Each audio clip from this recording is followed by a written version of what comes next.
Today there are over 8 billion humans living on Earth. We're everywhere. Cities, farms, mountains, deserts. We've built skyscrapers, sent rockets to Mars, created the internet. We dominate this planet like no species ever has. But rewind the clock 70,000 years, and the picture would have been terrifyingly different. Somewhere in Africa, scattered across a landscape of ash and dying forests, roughly 2,000 humans struggled to survive. Not 2 million, not 200,000, just 2,000 individuals. The entire future of humanity, everything we would ever become, all of it dependent on this tiny, desperate group holding on through conditions that had already killed off countless other populations. If you're using this to fall asleep, that's literally why I make them. So subscribe maybe, and tell me where you are and what time it is. I check comments and it's wild. Tokyo at dawn, London at lunch, Elsie at midnight, all watching the same story about how we almost weren't here to watch anything at all. Think about that number for a second. 2,000 people. That's smaller than most high schools. Smaller than the population of a typical small town.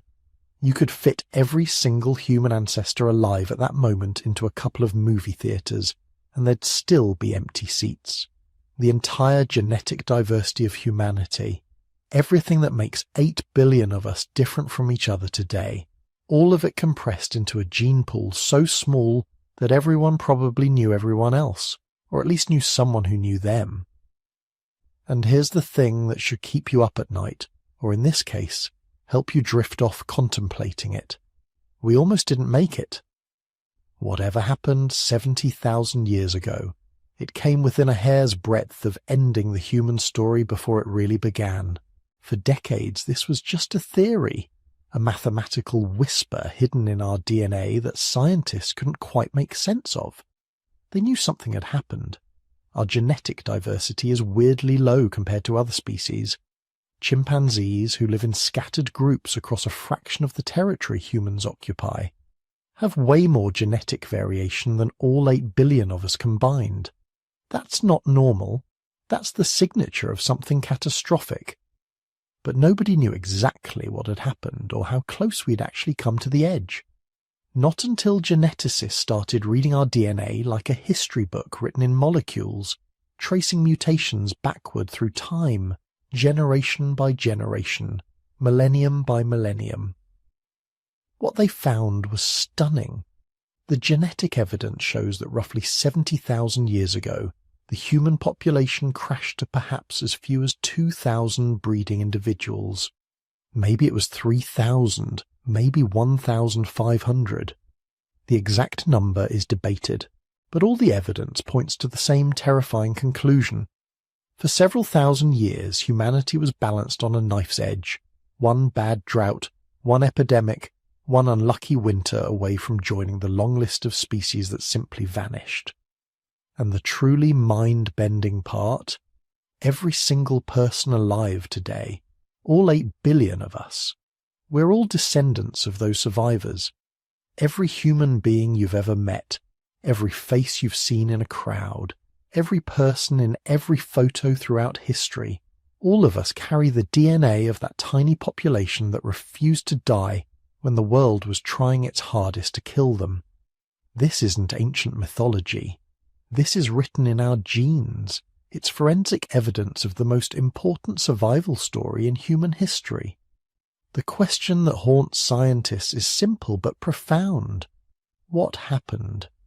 What could have pushed humanity to the absolute brink of extinction? What kind of catastrophe could wipe out human populations across entire continents, reducing our ancestors to a few thousand frightened survivors huddled together in some last refuge? The answer, as we'll discover, involves one of the most violent volcanic eruptions in the last million years, a global climate catastrophe that plunged the Earth into years of volcanic winter, and a small group of humans who somehow, against all odds, found a way to endure. This is the story of how 2,000 people saved humanity from extinction. It's a detective story written in genetic code. It's a survival tale that makes every disaster movie look tame by comparison, and it's absolutely real. The evidence is locked in your DNA right now. Molecular scars from a catastrophe so severe that it shaped every aspect of what it means to be human. So let's go back, way back, to the moment when humanity's flame nearly went out and somehow, impossibly, kept burning. Here's something that should keep you awake at night, even though we're trying to help you sleep. If you took DNA samples from two chimpanzees living on opposite sides of Africa, separated by thousands of miles, never having met, never having any connection whatsoever, their genetic difference would be greater than the difference between any two humans alive today. Let that sink in for a moment. Two random chimps are more genetically diverse than a person from Iceland and a person from New Zealand. More diverse than someone from the Amazon rainforest and someone from the Mongolian steppes. This doesn't make sense. Humans are everywhere. We've spread across every continent, adapted to every climate from Arctic tundra to tropical rainforest. We should be incredibly diverse. We should show massive genetic variation between populations, but we don't. For decades, this puzzle haunted geneticists. Why were humans so genetically similar? The answer, when it finally came, was terrifying. We're all closely related because we nearly went extinct. All of us, every human alive today, descends from a tiny population that survived when everyone else died. The discovery started in the 1980s when scientists began analyzing mitochondrial DNA. This is genetic material that passes from mothers to children, unchanged except for rare mutations. By counting these mutations, geneticists can work backward through time, building family trees that span millennia. What they found was shocking. When they traced all human mitochondrial DNA back to its source, everything converged on a single woman who lived in Africa sometime between 150,000 and 200,000 years ago. The media called her Mitochondrial Eve, though that's misleading. She wasn't the only woman alive at the time, but she was the only woman whose maternal line survived to the present day. Then came the Y chromosome studies. This genetic material passes from fathers to sons, creating another kind of family tree. The results were even more disturbing. All human Y chromosomes trace back to a single man, Y chromosomal Adam, who lived sometime between 200,000 and 300,000 years ago. Again, he wasn't the only man alive, but he was the only man whose paternal line didn't go extinct. These findings told geneticists something profound. At some point in our past, the human population had crashed so catastrophically that only a tiny fraction of lineages survived. This is what scientists call a genetic bottleneck. When a population crashes, it doesn't just lose numbers, it loses genetic diversity. Imagine you have a bag containing 1,000 different coloured marbles. Now imagine you reach in and pull out just 10 marbles at random. Those 10 marbles don't represent the full diversity of what was in the bag. Lots of colours just got eliminated. That's what happened to humanity. But mitochondrial and Y chromosome data only told part of the story. They track single lineages, maternal and paternal lines. To understand the full picture, geneticists needed to analyse the entire genome, all the DNA that makes us who we are. When they did, starting in the early 2000s with increasingly sophisticated genetic sequencing technology, the evidence became overwhelming.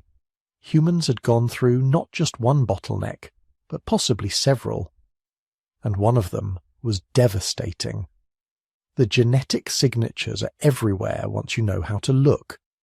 One of the clearest markers is something called linkage disequilibrium. In normal populations, genetic variants get shuffled and recombined every generation through sexual reproduction. Over time, this creates a random distribution of traits.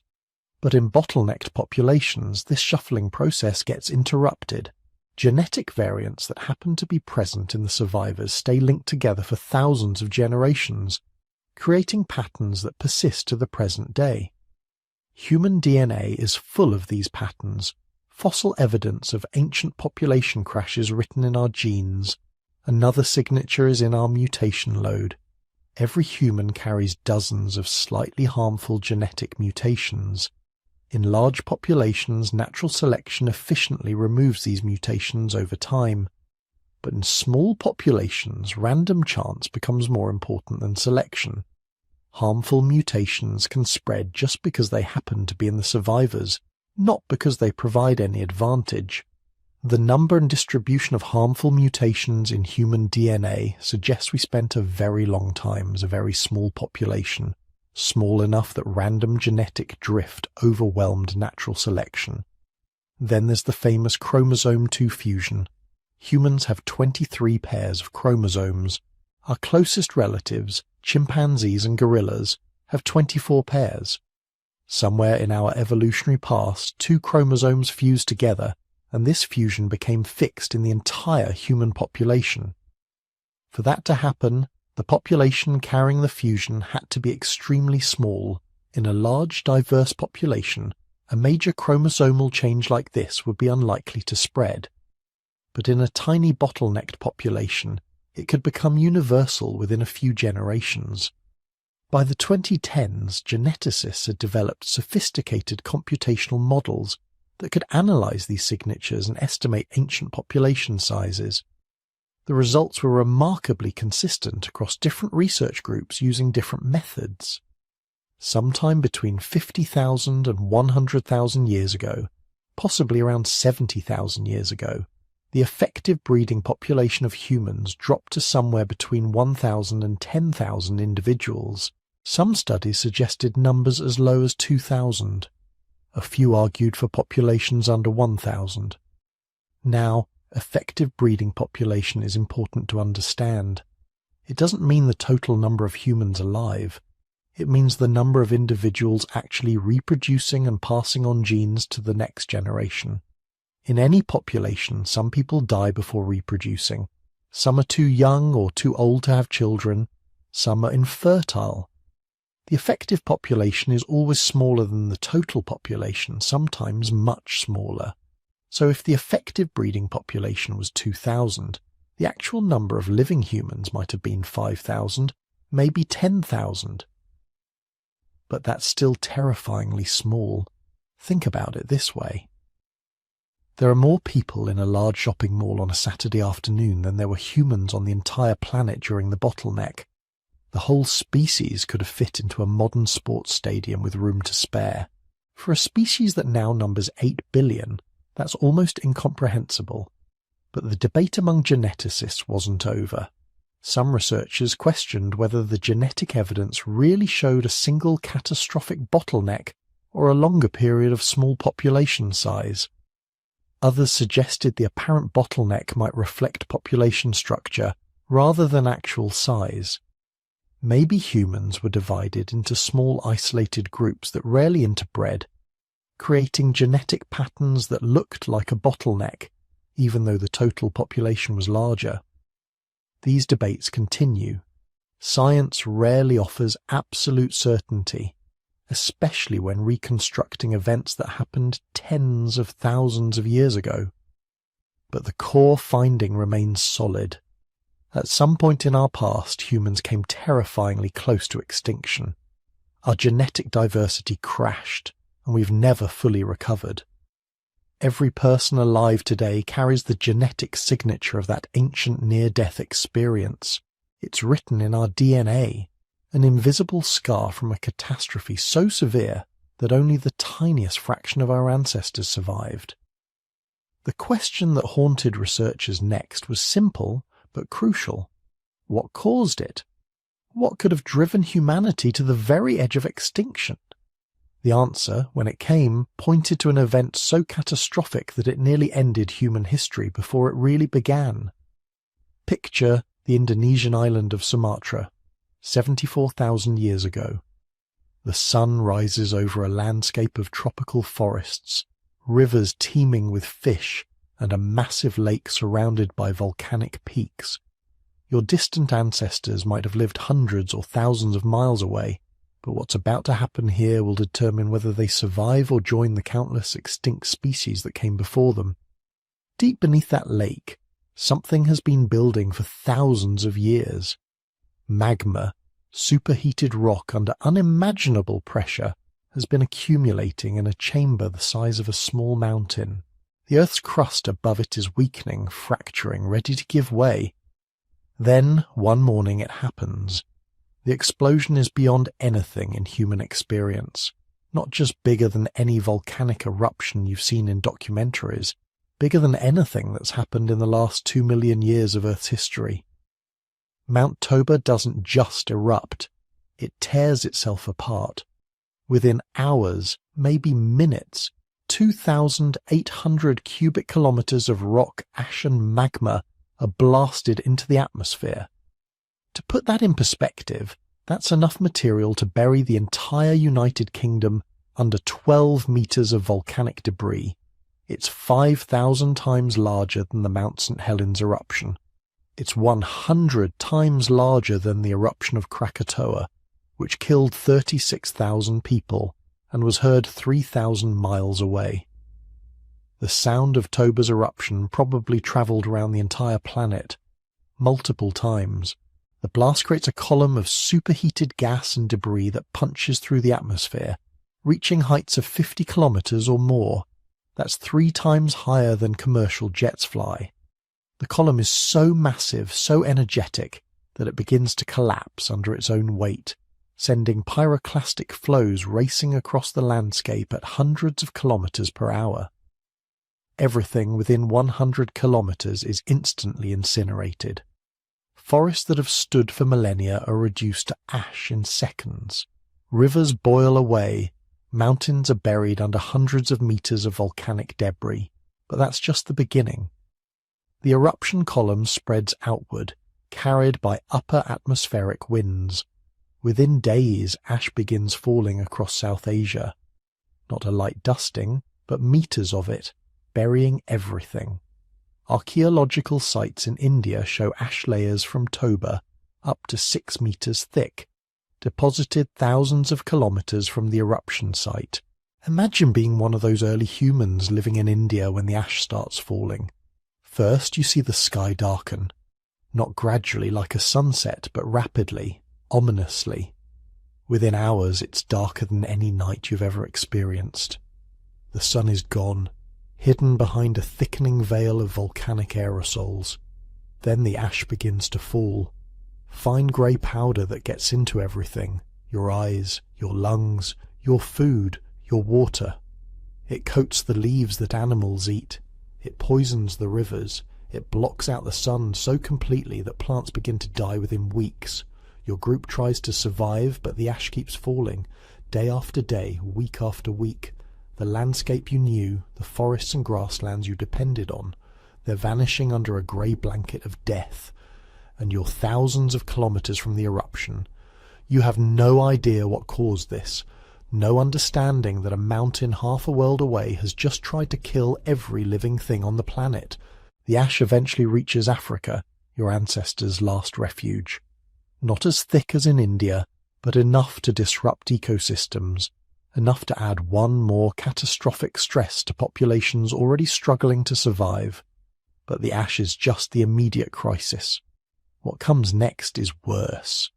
Those volcanic aerosols, the fine particles and sulfur dioxide pumped into the stratosphere, they begin spreading across the entire planet. Within months, they've circled the globe, creating a reflective layer that bounces sunlight back into space before it can reach the surface. The planet begins to cool. This is what scientists call a volcanic winter, not a nuclear winter, though the effects are similar. The mechanism is the same. Block out the sun, and the Earth's temperature plummets. The cooling happens fast. Within the first year after the eruption, global average temperatures might have dropped by 3 to 5 degrees Celsius. In some regions, particularly in the northern hemisphere, the drop could have been much more severe. 10 degrees or more. That might not sound like much. But consider this. The difference between current global temperatures and the depths of the last ice age is only about 5 to 6 degrees Celsius. Toba potentially created an instant ice age that lasted for years. The first winter after the eruption would have been catastrophic. Growing seasons shortened dramatically or disappeared entirely. In higher latitudes, snow that fell in autumn didn't melt in spring. It just kept accumulating year after year, building ice sheets that wouldn't fully retreat for millennia.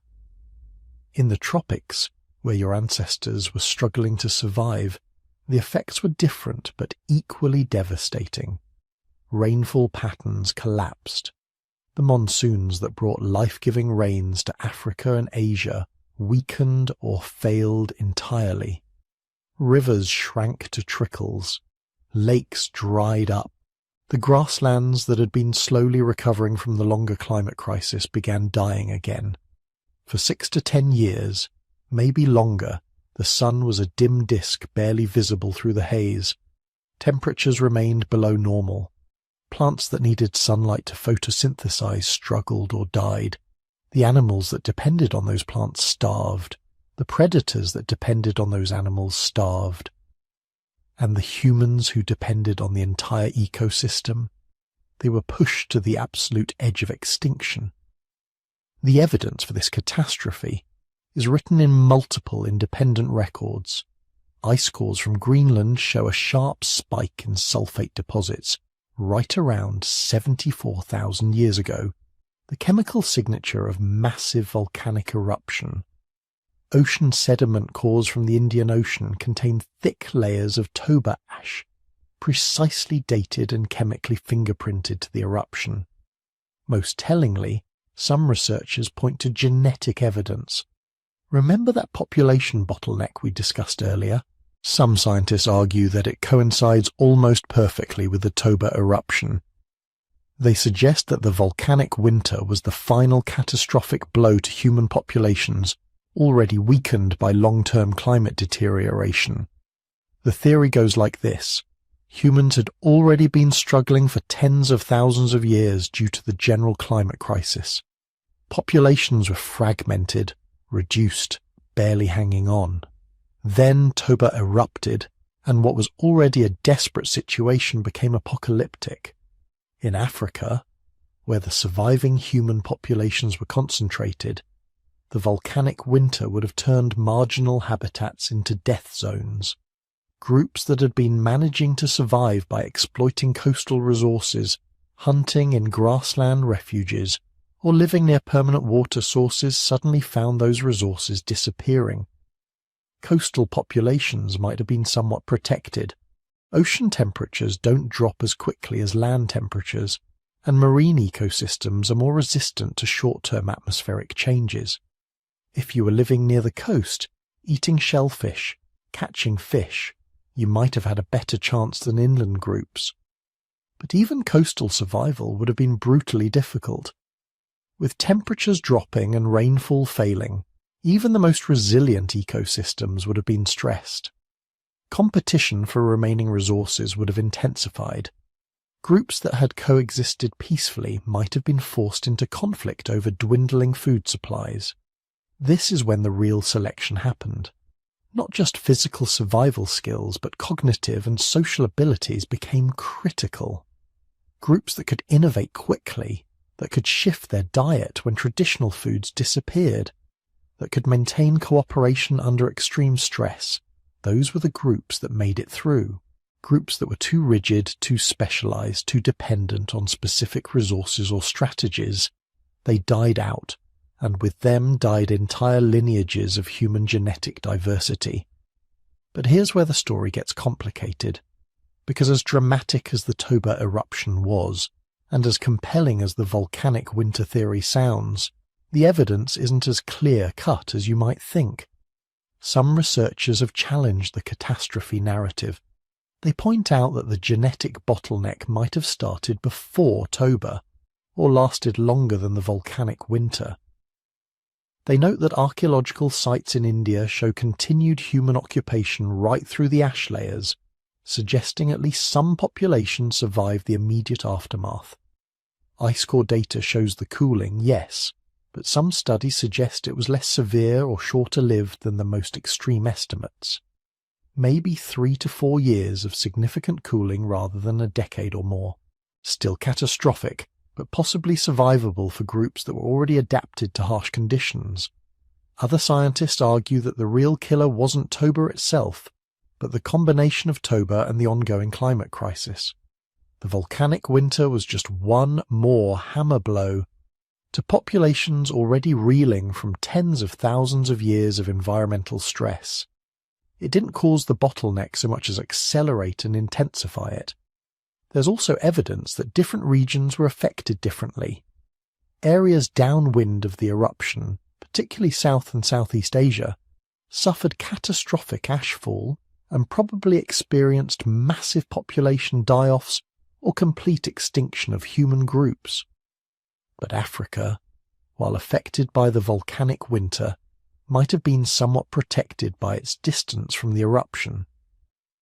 What we can say with confidence is this. Around 74,000 years ago, the Earth experienced the largest volcanic eruption in 2 million years. This eruption had global effects, depositing ash across continents and likely causing significant climate cooling for several years. And around the same time, within the margin of error of our dating methods, human populations crashed to levels that brought our species within a few thousand individuals of extinction. Whether Toba caused the bottleneck, contributed to it, or merely coincided with it, the result was the same. Your ancestors found themselves living in a world that had become actively hostile to human life, a world where the sun was dim, the temperature was falling, and the food was running out. But somehow, somewhere, approximately 2,000 of them held on. Through the volcanic winter and the decades of disrupted climate that followed, through the starvation and the cold and the endless struggle just to see another sunrise, they held on, and in holding on they saved humanity. But here's where our story hits a snag, a major one, because not everyone agrees that Toba nearly wiped us out. In fact, some of the most prominent scientists studying this period think the whole catastrophe theory is exaggerated at best, completely wrong at worst, and they've got evidence. Let's start with the most obvious problem.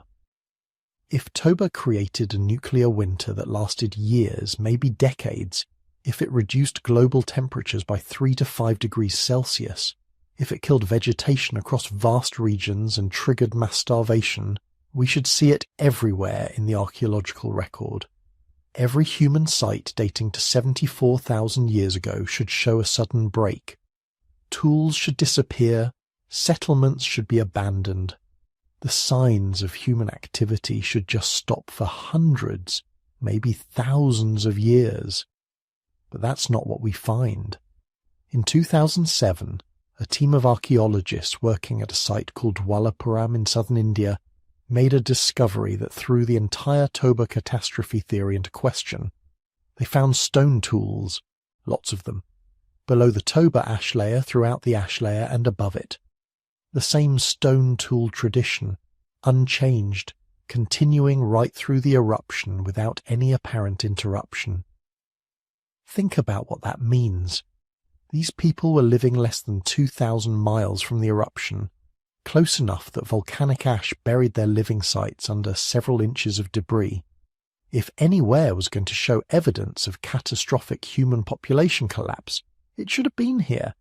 But the tools tell a different story. The same techniques, the same designs, the same evidence of human presence before, during, and after the eruption. No break, no gap, no sign that anything catastrophic had happened at all. The archaeologists found similar patterns at other sites across India. Wherever they looked, human activity seemed to continue through the Toba eruption relatively unchanged. Not just surviving, but maintaining their cultural traditions, their tool-making techniques, their ways of life. In Africa, the evidence is even more problematic for the catastrophe theory. Remember, Africa is where the genetic bottleneck supposedly hit hardest. where human populations were reduced to a few thousand individuals scattered across scattered refuges, where the majority of our species was supposed to have died out. But archaeological sites from this period tell a more complicated story. In South Africa, sites like Pinnacle Point show continuous human occupation right through 74,000 years ago. The inhabitants were eating shellfish, making sophisticated tools, using pigments for what might have been symbolic purposes. There's no sign of sudden population collapse, no evidence of desperate survival conditions. Further north, sites in East Africa show similar continuity. Stone tool traditions don't break. There's no massive die-off visible in the archaeological record. Human populations seem to have continued doing what they'd been doing for tens of thousands of years, adapting to environmental changes but not facing extinction. Now, you might think, okay, maybe the archaeological evidence isn't complete. Maybe we're just not finding the sites where people died off. Maybe the survivors left more visible traces than the victims. Fair point. Except the climate data is starting to tell a similar story. When scientists first modelled the Toba eruption, they used relatively simple climate models. They assumed the volcanic aerosols would spread evenly through the atmosphere, blocking sunlight globally, creating a uniform cooling effect. That's how you get those terrifying estimates of 3 to 5 degrees Celsius cooling worldwide, years of volcanic winter, global vegetation collapse. But more recent climate modelling has gotten a lot more sophisticated. Scientists can now account for wind patterns, ocean currents, regional variations in how aerosols spread and settle. And these new models paint a very different picture. Yes, Toba was catastrophic. No question. It was the largest eruption in the past 2 million years. It put enormous amounts of sulfur dioxide into the stratosphere. It definitely caused cooling. But the cooling might have been much more localized than originally thought, and much shorter lived. A 2018 study used advanced climate models to simulate the Toba eruption's atmospheric effects. Their results suggested that while regions near the eruption site would have experienced severe cooling, possibly lasting several years, areas farther away, including much of Africa, might have seen temperature drops of only 1 to 2 degrees Celsius, lasting just a couple of years. That's still significant. It would definitely stress human populations, but it's not apocalyptic. It's the kind of climate shock that resilient hunter-gatherer populations could potentially weather without massive die-offs. Other studies have looked at ice core data and lake sediment records from around 74,000 years ago. They're searching for evidence of the prolonged global cooling that should have followed Toba, and they're not finding it. Some records show brief cooling, but nothing like the decade-long volcanic winter some theories predicted. So if Toba wasn't the apocalyptic disaster we thought, where did the genetic bottleneck come from? Because remember, the genetic evidence is solid. Human genetic diversity really did crash around this time. We really do show signs of a severe population reduction, just maybe not from a volcano. Enter the alternative explanations, and there are several, each supported by different lines of evidence. The first possibility is disease. Modern humans were expanding their range around 100,000 to 50,000 years ago, moving into new territories, encountering new pathogens. Every time a population expands into previously uninhabited regions, they face disease risks. Novel viruses, bacteria, parasites that local fauna have adapted to but newcomers haven't. We've seen this pattern throughout history. European colonizers bringing smallpox to the Americas, the Black Death sweeping through medieval populations that had no immunity, HIV jumping from apes to humans and becoming pandemic. Ancient humans would have faced similar risks. A novel pathogen emerging in one population could have spread through the trading networks, connecting human groups across Africa and beyond. In small, isolated populations, a virulent disease could be devastating. Mortality rates of 50%, 60%, even higher in some groups. The thing about disease bottlenecks is they can be extremely severe but leave almost no archaeological trace. People don't die in ways that fossilize. Settlements might be abandoned, but the structures and tools remain. Years later, survivors or new migrants move in, and life continues, looking archaeologically continuous even though the population has been devastated. The genetic signature would be identical to what we see. Severe reduction in population size followed by expansion and recovery. Disease is actually one of the most common causes of population bottlenecks in animal species. Why not humans? The second alternative is competition, not between humans and other species, but between different human groups. Remember, 100,000 years ago, Africa hosted multiple hominin species. Homo sapiens, yes, but also late surviving populations of Homo heidelbergensis, possibly others we haven't discovered yet. These groups would have been competing for the same resources, the same water sources, the same hunting territories, the same tool-making materials. And when resources become scarce, competition turns violent. There's increasing evidence that early human populations engaged in warfare and intergroup violence. Skeletal remains showing signs of violent death. Mass graves suggesting organized conflicts. The capacity for large-scale violence seems to be ancient, part of our species from very early on. A period of intense intergroup competition, possibly triggered by climate stress less dramatic than Toba, but still significant, could have reduced populations severely, especially if one group developed technological or organizational advantages that let them dominate rivals. The winners expand, the losers disappear, and the genetic record shows a bottleneck. The third possibility is the most challenging to test, but perhaps the most intriguing. What if there wasn't a single bottleneck at all? What if human populations went through a long, gradual decline over tens of thousands of years, punctuated by multiple smaller crises? The genetic evidence for the bottleneck has error bars. When scientists say it happened around 900,000 to 600,000 years ago in the older bottleneck, or 74,000 years ago in the Toba scenario, they're giving their best estimate. But those estimates have ranges of uncertainty, measured in thousands, sometimes tens of thousands of years. What if human populations were low for a very long time, gradually declining as Africa went through repeated climate oscillations? What if we faced not one catastrophe, but dozens, each one reducing populations a little more, each one selecting for survival traits, until finally populations stabilized at a new, much smaller size? This model would explain why the archaeological record doesn't show a single dramatic break. There wouldn't be one, just a gradual thinning out of sites, fewer and fewer humans leaving traces until you reach the bottleneck minimum, then a gradual expansion again.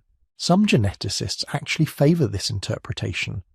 They argue that the genetic data is consistent with either a single sharp bottleneck or a prolonged period of low population. We assume a single catastrophe because it makes for a better story. But evolution doesn't always work through sudden dramatic events. Sometimes it's just slow, grinding pressure over immense timescales. The truth is, we don't know for certain what caused the bottleneck. Toba might have been part of it. Disease might have played a role. Competition, gradual decline, or some combination of all these factors could be responsible. What we do know is that science is a process, not a destination. The Toba catastrophe theory was proposed based on the best evidence available at the time. As new evidence emerges from archaeology, from climate science, from genetics, we refine our understanding. We question assumptions. We develop alternative explanations. That's not a weakness. That's how science works. The story we're telling isn't finished. It's still being written, still being discovered in archaeological digs across Africa and India, in ice cores from Greenland and Antarctica, in the DNA of living people around the world. But here's what hasn't changed. Regardless of what caused it, the bottleneck was real. Human populations crashed to levels that should have meant extinction. We came terrifyingly close to disappearing forever. And somehow, against odds that should have been impossible, we survived. Whether it was one catastrophe or many, whether it lasted a few years or 100,000, our ancestors endured. They adapted. They persevered. That part of the story at least is certain, and it's the part that matters most. Let's get real about what survival actually meant during those 117,000 years. You wake up in a cave on the southern coast of Africa. It's morning, maybe 890,000 years ago. The air is cooler than your species has known for generations. Outside, the landscape is harsh, stripped of the lush vegetation your grandparents' grandparents might have told stories about. But you're alive, and today, like every day, your only job is to make sure you're still alive tomorrow. Your group number's about 25 people, 3 extended families bound together by blood and necessity. There's your immediate family, your partner, 3 children who survived past infancy, which makes you lucky, your brother's family, and your mother, who at maybe 40 years old is considered ancient, a living library of survival knowledge that nobody can afford to lose. You don't live in just one cave. Your group moves seasonally between 3 or 4 sites within a territory of maybe 20 square miles. Each location offers different resources at different times. One cave sits near a freshwater spring that never quite dries up, even in the worst droughts. Another overlooks a rocky coastline where the tide pools teem with shellfish. A third provides access to a river valley where wild tubers grow in the rainy season, if there is a rainy season that year. This mobility is what keeps you alive. Put 25 people in one spot permanently, and they'd exhaust the local resources within months. But keep moving in a carefully planned circuit. Let each location recover while you exploit the others, and you can make it work. Barely. Your morning starts with fire management. Keeping fire going is a full-time obsession. You don't have reliable methods to start fire on demand, not yet. So you maintain embers constantly, banking them at night in ash and dried dung, nurturing them back to flame each morning. Losing your fire means days or weeks of travelling to another group to beg for embers. It means cold nights, raw food, and vulnerability to predators. It means potential death, so you feed the fire carefully, efficiently. Every piece of wood is precious because the landscape is increasingly barren. You've learned to burn dried animal dung when wood is scarce. You've learned to use bone as fuel. Nothing is wasted. Then comes foraging. This isn't a casual walk through nature. This is systematic, learned, strategic exploitation of every calorie your territory offers. Your mother knows the location of every tuber patch within a day's walk. She knows which roots are edible and which will kill you. She knows where to find the grubs that live under the bark of dead trees, each one a precious packet of fat and protein. She knows the seasonal movements of small game, the nesting sites of ground birds, the locations of beehives. This knowledge isn't written down. It can't be. It exists only in the memories of the oldest members of your group, passed down through demonstration and repetition. Watch how grandmother digs for this root. See the way she tests the soil moisture with her fingers first. Notice how she marks the location so she can return next season without depleting the patch entirely. One mistake, one forgotten lesson, could mean starvation. The women and children do most of the gathering, not because of some prehistoric gender roles exactly, but because it's efficient. Gathering requires intimate local knowledge, patience, the ability to process information about hundreds of different plant species. It also allows you to keep the children close, teaching them while they work. The calories you bring in are reliable, predictable, the foundation of your group's survival. The men typically focus on hunting, though everyone does everything when necessary. But hunting during the bottleneck isn't the dramatic big game stalking you might imagine. The vast herds that once roamed Africa are gone, died out or migrated to regions you can't reach. What's left are small animals, opportunistic targets. You're not apex predators, you're survivors. You hunt small antelope when you can corner them in ravines. You trap rock hyrax, rabbit-sized mammals that den in cliff faces. You steal kills from smaller predators when the opportunity arises, using your numbers and your fire-hardened spears to chase off wildcats or jackals. Sometimes you're successful, often you're not. The hunting provides crucial protein and fat, but it's irregular, feast or famine. But there's one resource that's changed everything for your particular group. The ocean. Your cave overlooks a rocky stretch of coastline where the cold Benguela current upwells, bringing nutrients that support an explosion of marine life. The tide pools here are reliable in a way terrestrial resources aren't. Twice a day the ocean delivers food to you. Limpets clinging to rocks, mussels in dense beds, sea snails, occasionally octopus trapped in shallow pools at low tide, even seaweed, rich in iodine and other micronutrients. This is why your group has survived when others haven't. The coast provides a buffer against the worst of the inland droughts. When the terrestrial resources fail completely, when the tubers won't grow and the game disappears, you can always fall back on the tide pools. It's not glamorous food. Shellfish are small, time-consuming to gather, tedious to process. But they're there. Reliable, constant. Archaeological sites along the South African coast from this period show massive shell middens, piles of discarded shells meters deep. Evidence that humans huddled along these coastlines for thousands of years, eating unglamorous seafood while waiting for the world inland to become livable again. Your ancestors were among them. The daily routine of shellfish gathering becomes almost meditative. You wade into tide pools at low tide, feeling with your feet for the distinctive shape of mussels. You pry limpets from rocks with a stone wedge, the same motion thousands of times until your fingers ache. Back at the cave, you roast them over the fire until the shells open. The meat inside is small, but it adds up. 100 shellfish. 200. Enough to fill bellies, keep children growing, maintain the strength needed to survive another day.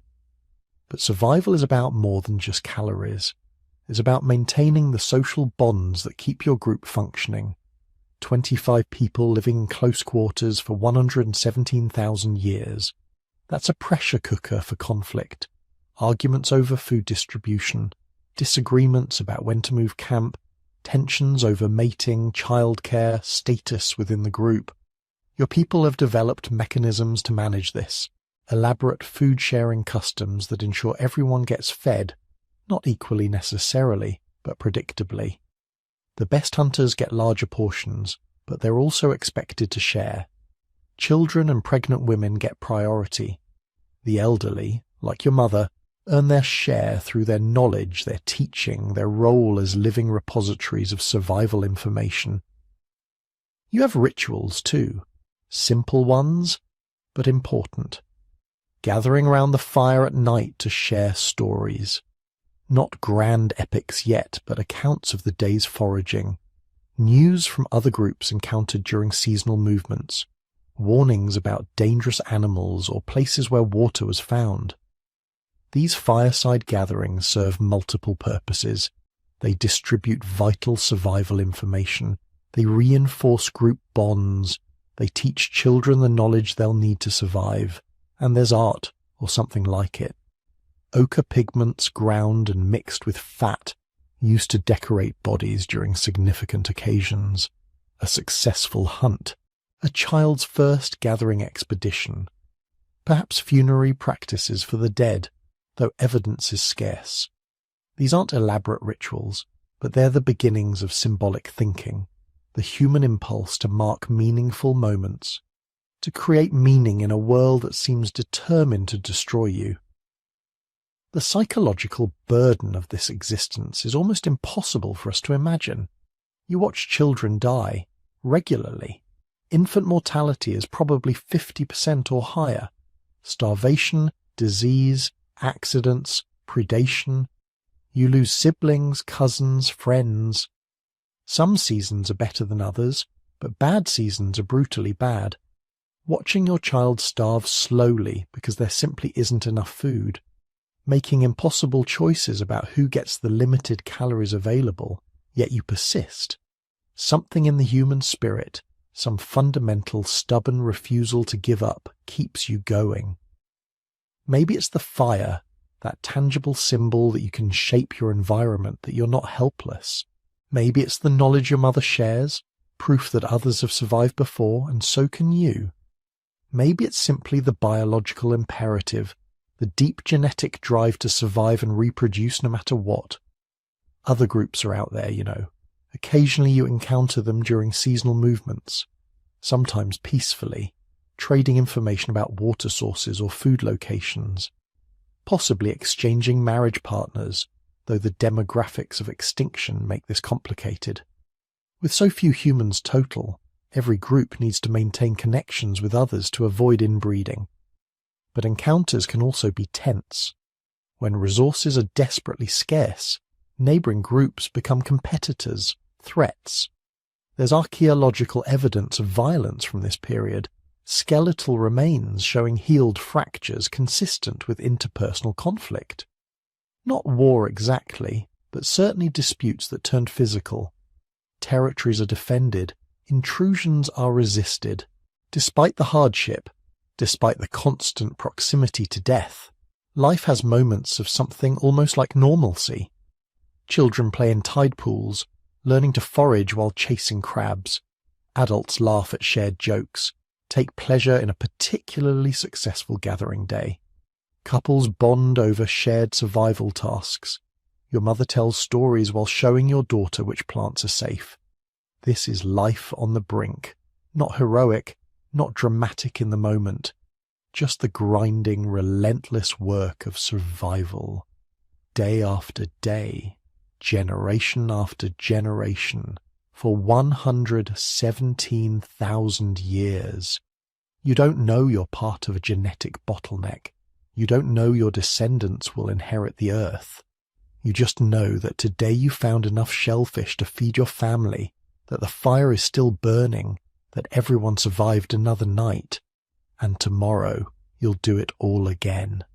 Here's where the story gets strange, almost suspiciously well-timed. Remember, your ancestors were pushed to the absolute brink between 930,000 and 813,000 years ago. 117,000 years of barely hanging on, scattered groups struggling just to see another sunrise. But somewhere in that desperate scramble for survival, something happened. Something that would change everything about what it means to be human. Because right around the time of the bottleneck, maybe during it, maybe just after, human cognition took a leap that scientists still struggle to fully explain. We call it the cognitive revolution, or the emergence of behavioral modernity, which is academic speak for the time when humans started thinking like us instead of like clever apes. The timing isn't exact. Archaeological dating from this far back has margins of error measured in tens of thousands of years. But the correlation is striking enough that researchers can't ignore it. The bottleneck happens, human populations crash. Survival becomes a daily knife-edge calculation, and right around then, or maybe shortly after, humans start doing things they'd never done before. Things that require abstract thinking, symbolic reasoning, planning multiple steps into the future. Coincidence? Maybe. But there's another possibility, one that's both darker and more hopeful. What if the crisis created us? What if those 117,000 years of barely surviving didn't just select for humans who could endure, but for humans who could innovate, who could think in entirely new ways? The evidence starts showing up in caves, which makes sense because caves are where desperate people go when the world outside becomes unlivable. and caves, thankfully for us, preserve things. Tools, bones, pigments, the residue of human presence that would wash away or decay anywhere else. One of the most important discoveries comes from Blombus Cave on the southern coast of South Africa. It's not much to look at from outside, just another limestone cave overlooking the ocean.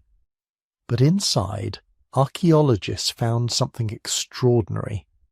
Evidence of human creativity dating back between 70,000 and 100,000 years ago, right in the window when the bottleneck was either ending or recently concluded.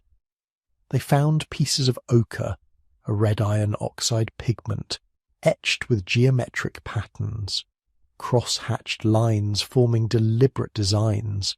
This isn't accidental scratching or random marks. These are patterns, repeated and intentional. Someone sat in that cave and carved symbols into pieces of rock for reasons that had nothing to do with immediate survival. Think about what that means. Your ancestor, living in a world where every day might be their last, where finding enough food and water occupied most of their waking thoughts, took time to create something purely symbolic. Not a tool, not something to help them eat or stay warm. Art, abstract representation, the external manifestation of internal thought. They also found shell beads, tiny marine snail shells, carefully pierced and apparently strung together as jewellery or decoration. Again, this serves no survival purpose. A necklace doesn't help you hunt or gather or fight off predators. But it does something else. It signals. It identifies. It says, I belong to this group, or I have this status, or I value beauty enough to spend time creating it. The bone tools found at Blombos show similar sophistication. Not just bones broken and used as improvised implements, but carefully shaped awls and points designed for specific tasks. Someone was planning ahead, thinking, I need to pierce leather to make clothing, so I'll create a tool specifically for that purpose. Other sites from roughly the same period show similar innovations scattered across Africa. Stone blades created using heat treatment, where rocks were deliberately placed in fires to change their fracture properties before being shaped into tools. This requires understanding abstract principles of physics, the ability to delay gratification. You have to heat the stone and wait for it to cool before you can use it, and multi-step planning. But here's what makes all this so remarkable. None of these innovations were strictly necessary for survival. Humans had survived for millions of years without art, without jewellery, without heat-treated stone tools. Our ancestors during the bottleneck could have kept doing what earlier humans had always done, scavenging, hunting with simple tools, using basic fire, and they would have survived just fine. Instead, they started creating, started innovating, started making things that existed purely in the realm of symbolic thought and abstract reasoning. So what changed? Why did humans emerging from the bottleneck suddenly start behaving so differently from humans who came before? One theory suggests the bottleneck created a perfect storm of selective pressures that favoured cognitive innovation. When resources are abundant and populations are stable, there's no particular advantage to being unusually creative or innovative. The old ways work fine. Why risk trying something new? But when you're one disaster away from extinction, when the old strategies aren't sufficient anymore, suddenly innovation becomes survival. The individuals who could think of new solutions, new approaches, new ways to exploit marginal resources, they were the ones who lived long enough to have children. Over 117,000 years, that's thousands of generations, this selection pressure would be intense. Every generation, the individuals who are slightly more creative, slightly better at abstract reasoning, slightly more capable of innovation would have better survival odds. Gradually, relentlessly, the bottleneck would select for increased cognitive capacity. But there's more to it than just individual intelligence. The bottleneck would also select for social innovations, new ways of organizing groups and sharing information. Because in a crisis, cooperation beats individual brilliance every time. language probably played a crucial role. Now, we know humans had some form of communication long before the bottleneck. Even chimpanzees can communicate basic information. But complex language, the ability to convey abstract concepts, talk about things that aren't immediately present, teach complicated skills to others, that's different. That requires sophisticated cognitive machinery. The bottleneck would have made language incredibly valuable. Small scattered groups trying to maintain connections across vast distances need good communication. Parents trying to teach survival skills to children who might face completely different challenges need to convey abstract principles, not just specific behaviors. Groups trying to coordinate hunts or share information about resources need precise, detailed language. Every improvement in language ability would provide massive advantages. And unlike physical traits that take countless generations to evolve, language is partly cultural. One innovative individual develops a new way to express complex ideas, and everyone who learns from them benefits immediately. The innovation spreads through the population in one generation, not 1,000. This creates a feedback loop. Better language allows more effective teaching. More effective teaching allows the accumulation of more complex knowledge. More complex knowledge creates pressure for even better language. Round and round, each generation building on the innovations of the last. The archaeological evidence supports this.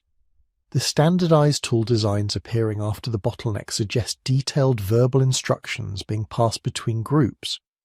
You can't create identical tools across hundreds of miles unless people are communicating precise technical information.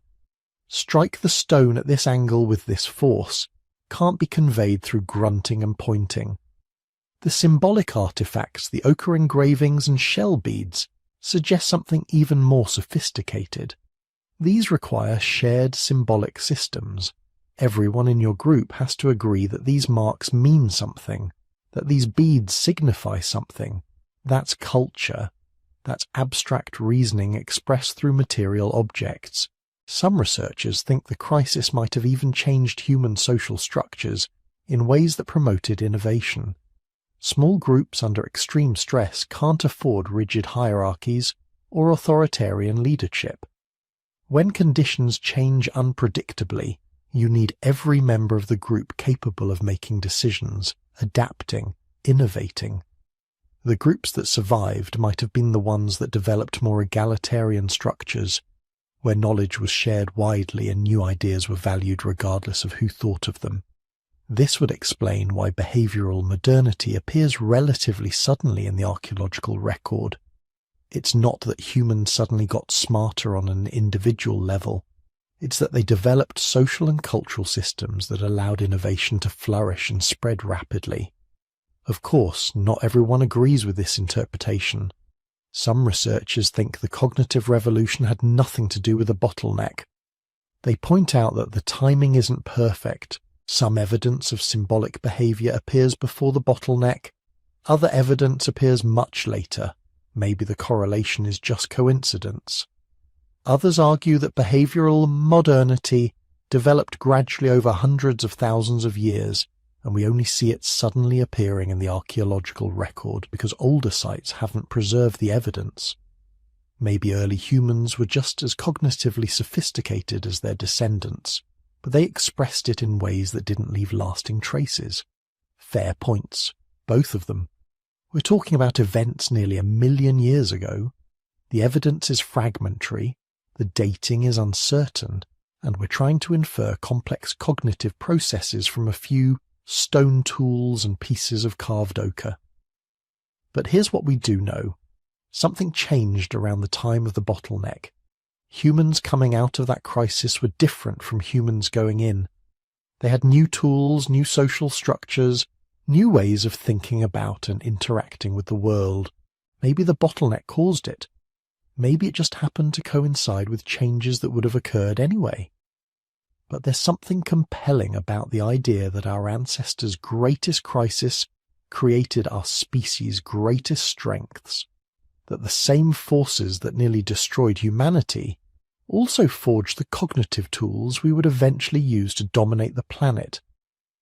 Because those tools, abstract thinking, symbolic reasoning, complex language, innovative problem solving, those are what separate us from every other species on Earth. Those are what allowed a small population of African survivors to eventually spread across every continent, adapt to every environment, and build civilizations that would have seemed like magic to our bottleneck ancestors. We are the descendants of survivors, but maybe more importantly, we're the descendants of innovators, people who faced impossible odds and responded not just by enduring, but by creating entirely new ways of being human. The first thing you would have noticed is the silence beginning to lift.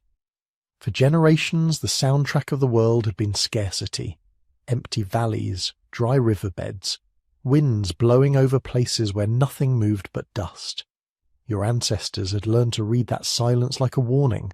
No grass meant no antelope, no birdsong meant no water meant people died. But then, very slowly, almost too slowly for any single person to notice, the pattern began to shift. Rains that used to fail 3 years out of 4 started coming every other year, then most years. Tiny trickles in old stream beds grew into seasonal creeks. Patches of tough, scrubby grass spread into thin, wavering sheets of green. Insects returned, then small animals, then larger herds, cautious at first, then bolder as the seasons stabilized. If you had been a child in one of those bands, one of maybe 20, 30 people, you would not have known you were living at the turning point of your species.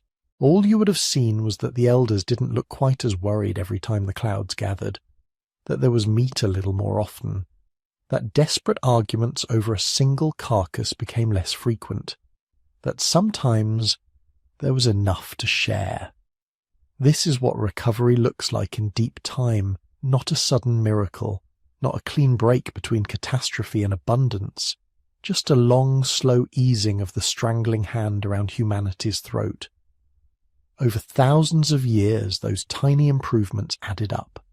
A slightly better survival rate for children here, a few fewer deaths from starvation there, a woman who lived long enough to have one more child than her mother, a man who survived one more bad season than his grandfather. Small numbers, but stretched across hundreds of generations, they became an avalanche. Population geneticists reading our DNA today see the shadow of that shift. For a very long time after the bottleneck, the genetic signal says tiny, isolated, barely hanging on. Then, roughly between 60,000 and 50,000 years ago, the picture changes. The effective population size, that genetic stand-in for how many breeding adults there were, starts climbing. Not explosively at first, just steadily, like a campfire being coaxed from glowing coals into visible flame. Your ancestors were still few by modern standards, maybe tens of thousands across the whole of Africa, scattered, cautious, always one bad decade away from disaster. But compared to the mere thousands who had once carried all of human possibility, this was a recovery boom. As the world softened, those small bands began to stretch their legs. The old refugees at the places that had sheltered them through the worst of the climate crisis were becoming crowded, at least by hunter-gatherer standards. When you live entirely off wild plants and animals, you cannot tolerate dense populations, too many people in one place, and you strip the land bare. So when the land improved, there was an obvious solution. You move, not as armies, not as mass migrations in neat lines across a map. More like a slow breathing, groups fanning out along rivers that had started to run again, families following herds into new grazing territories, explorers, curious hunters, bold teenagers, restless elders, walking over one more ridge then another until they found a valley no one remembered living in. They would leave behind hearths grown familiar, trees carved with old markings, the graves of their dead. They would carry with them memories, stories, and the few pieces of physical wealth they owned. Stone tools, fire-starting kits, baskets, beads, maybe a favourite spear point worn smooth from years of use. Each new camp they built was a small wager placed against the future. Maybe the rains will be good here. Maybe the animals will return. Maybe this will be a safe place to raise children. Some of those bets failed. Bones left in caves tell the stories of groups that starved, of settlements abandoned in a hurry. But others succeeded. And when they did, the reward was room to grow. Genetically, we can see evidence of this restless spreading in the way diversity begins to reaccumulate. After the bottleneck, humans were astonishingly similar at the DNA level. Too similar. Our ancestors had been squeezed so hard that many lineages simply vanished. But as populations recovered and expanded into different environments, new variations began to appear. Mutations popped up and stuck around if they helped people deal with local conditions. New foods, new climates, new diseases. By 60,000 to 50,000 years ago, the genetic record shows branching. Lineages splitting, drifting apart, sometimes meeting again, only to split once more. This is what you'd expect from small groups moving, settling, scattering, reconnecting across a whole continent. And as bodies and genes adapted, so did cultures. Toolkits that had once been fairly simple during the harshest times became more varied and specialized. Where earlier humans might have relied on a few multi-purpose implements, an all-purpose hand axe here, a generic scraper there, the recovering populations began to experiment. In some regions of Africa, archaeologists see the rise of tiny, carefully shaped stone blades called microliths. On their own, they look unimpressive, little shards of stone you could lose between your fingers. But they were designed to be combined, inset into wooden or bone shafts to make composite tools, serrated knives, barbed arrows, or multi-pointed spears. Elsewhere, people developed elegant leaf-shaped spear points. Some communities favoured long, slender blades ideal for butchering animals efficiently. Others crafted heavy-duty scrapers for processing hides into clothing, bags, or shelters. You can think of this period as the diversification of human problem-solving. Different landscapes demanded different solutions. Forest edge, open savanna, riverine wetlands, rocky highlands, each produced its own accent in stone.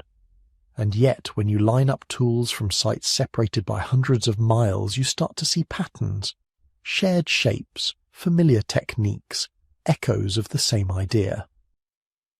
This is the archaeological fingerprint of something your ancestors were becoming very good at: sharing. Imagine two bands meeting after months or years apart.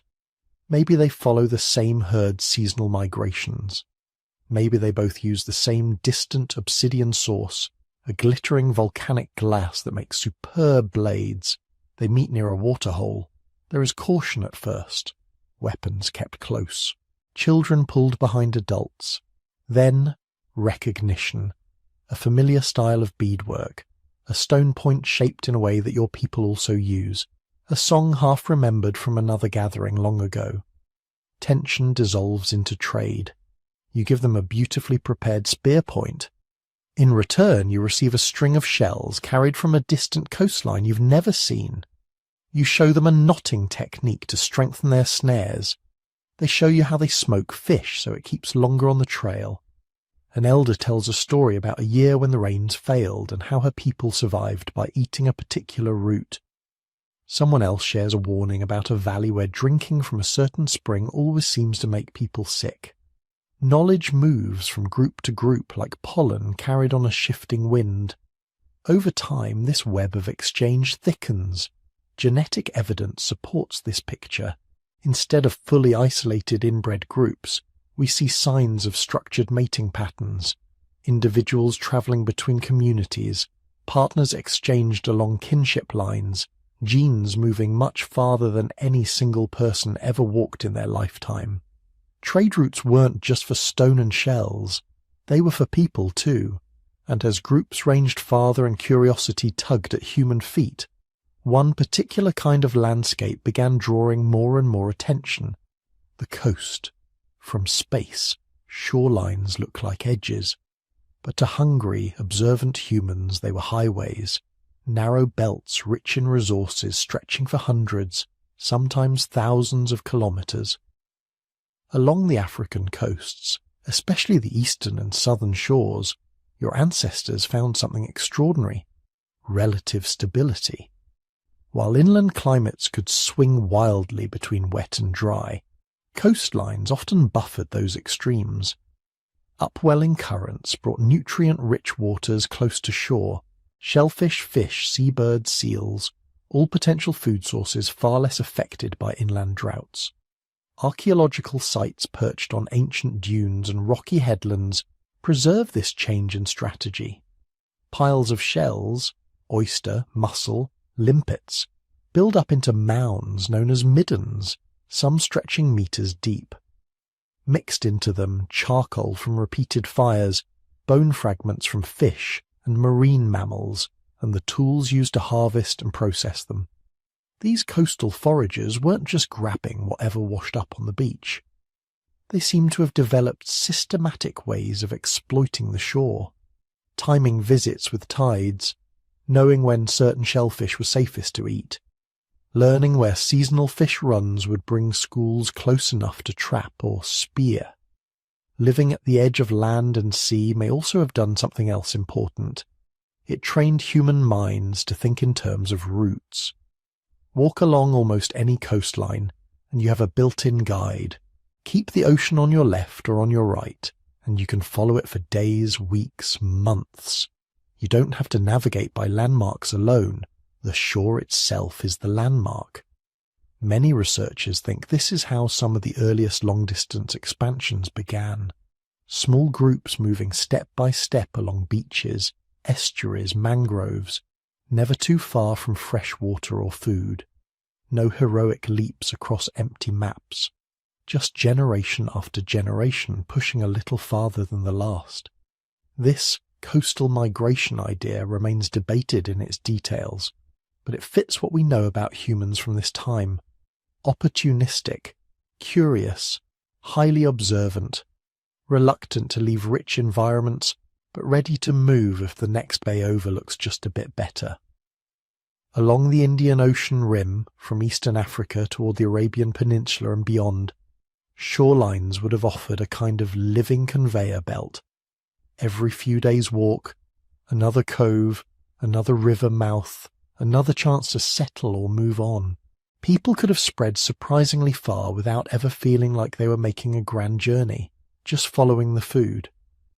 As they moved, technology and culture moved with them. You can imagine a camp at dusk on some long-vanished shore 55,000 years ago. The air smells of salt and smoke. Children crack shells against stones, prying out the last bits of meat. Adults sit in a loose ring around a fire, hands busy. Some are retouching blades, turning broken points into new tools. Others are threading shells, tiny, carefully pierced beads, onto plant fibers, assembling necklaces or belts. Someone tells a story, words flowing in a language no one will ever hear again, but whose descendants we still carry on our tongues. The story might be about a time of terrible hunger, when the game disappeared and rivers dried, how the ancestors fled to a far coast and learned the ways of the waves, how they survived when others did not, how certain rituals or taboos were born in those hard days. As the storyteller speaks, listeners don't just hear entertainment, they hear instructions for living, warnings, strategies, identity. Under the soft murmur of their voices lies an unbroken thread stretching back to the bottleneck. Remember what nearly destroyed us. Remember how we survived. Pass it on. And so, as populations climbed and landscapes filled, humanity didn't simply multiply in numbers. It multiplied in ways of being. Different bands developed distinct decorative styles, bead patterns, body paint, carved designs on bone and wood. Some groups favoured elaborate personal adornment, layering shells, teeth, and pigments. Others invested more heavily in hunting gear or in fine, delicate tools for processing plants. Rituals diverged. Some buried their dead with goods, others did not. Some carved abstract symbols on stones and cave walls, hints of the symbolic explosion that would later become full-blown art. From a distance of tens of thousands of years, it might be tempting to smooth all of this into a single phrase: the human recovery. But up close it wasn't a single story. It was millions of local stories braided together. Camps that succeeded and camps that failed. Inventions born in one small valley that slowly diffused across half a continent. Genetic lineages that flickered out in a single bad winter, and others that threaded their way, against all odds, into the modern world. Every time a group left behind a handprint on a rock, a cache of tools, a discarded necklace, they were leaving a message for the future, even if they didn't know it. We were here. We adapted. We endured. By the time the population began surging more dramatically, by the time we see that strong genetic signal of growth between 60,000 and 50,000 years ago, the groundwork had been laid over countless quiet generations. The meta-population web had thickened into something resilient. Knowledge flowed between communities. Trade routes stitched together inland and coast, river valley and highland, forest edge and open plain. Humanity wasn't out of danger. It never really is. But the era when a single drought could erase the entire species had passed. The slow climb back from the brink was nearly complete, and at the edges of Africa, along river mouths, across narrow straits, on beaches facing distant lands, some of your ancestors were already looking across the water, wondering what lay beyond the far horizon. Soon, a few of them would decide to find out. Picture that shoreline. It's just before dawn, somewhere along the northeastern edge of Africa, around 60,000 years ago. The air is cool, the sea is calm, and the stars are fading one by one into the slow brightening of the sky. On a low ridge above the water, a small band of humans is waking up. They look like you. If you could walk among them, you wouldn't see monsters or missing links. You'd see people, parents stretching stiff muscles after a night on the ground, children rubbing sleep from their eyes, hunters checking spear points, traders fingering beads and shells strung on cords of animal sinew. They speak a language you would never understand, but the rhythms of it would feel strangely familiar. Jokes, arguments, instructions, comforting murmurs to a crying child. And somewhere, near the edge of the camp, a few of them are looking east, across a narrow band of water, toward a land they've never seen but have heard about in stories, a land called something you and I will never know, a place across the sea. The narrow crossing between them and that unknown world is what we now call the Bab el-Mandeb Strait. It's only a few dozen kilometres wide at its narrowest point. During ice ages, when sea levels dropped, it would have been even narrower, broken by islands and shoals. On a clear day, you could probably see the faint shadow of land on the horizon. For generations, their ancestors had moved along this coast, following fish-rich shallows, gathering shellfish, exploiting mangroves and estuaries. The sea was not a barrier. It was a highway. Now, some of them are about to cross it. They don't know they're leaving Africa. They don't know they're about to start the greatest expansion in the history of their species. They just know there's land over there, and that sometimes, when game is scarce and neighbours are too close, the difference between survival and extinction is whether anyone in your band is willing to take a risk. This is the moment when out of Africa stopped being a slow drift within a continent and became a global conquest. But the strait wasn't the only path. If you pull back and look at a map, 3 main doors lead out of Africa. The first is the Nile Corridor, a long green ribbon running north from Central and Eastern Africa through deserts that would kill a careless traveller in days, all the way to the Mediterranean coast. For much of prehistory, the Nile was a lifeline, a predictable route threaded with water, plants, animals and other humans. Some groups likely followed this river north, pushed by drought in their homelands or pulled by rumours of rich deltas and new hunting grounds. The second door is the Sinai Peninsula, a bridge of land between Africa and the Middle East, squeezed between the Red Sea and the Mediterranean.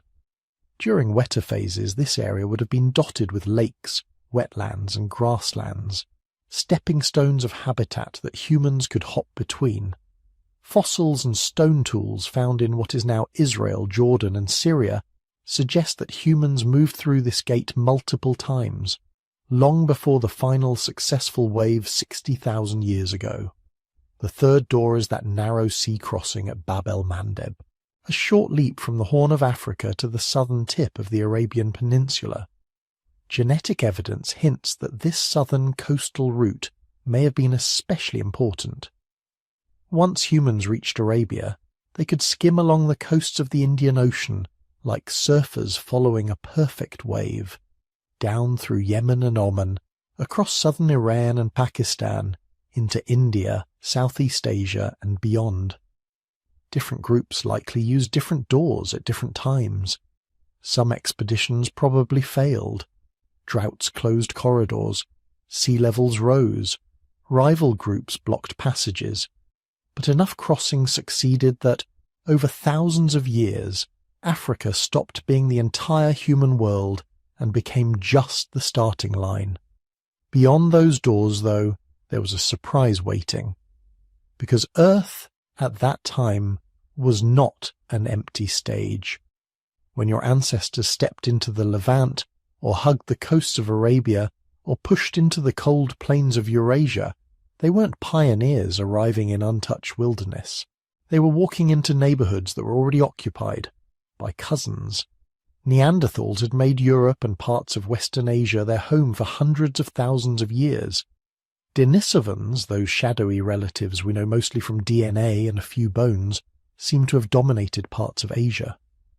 There may have been other archaic humans too, lingering populations of Homo heidelbergensis, or descendants of even older lineages, occupying pockets of favourable terrain.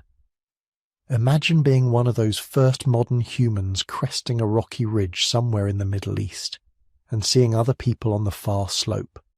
Their faces, familiar but strange, heavy brows, broader noses, more muscular bodies.